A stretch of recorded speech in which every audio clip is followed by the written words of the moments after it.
আমরা সেই চরণ বিলে চলে এসেছি, এবার আমাদের খাবার আমরা খেয়ে নিব।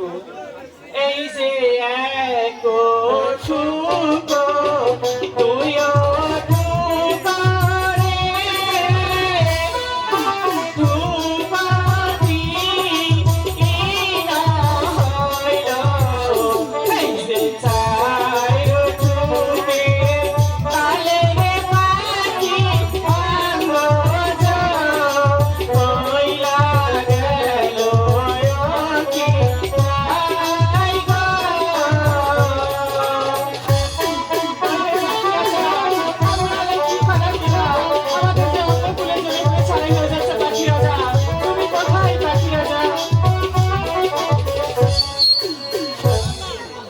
পাখি পাখিরা যে আমাদেরকে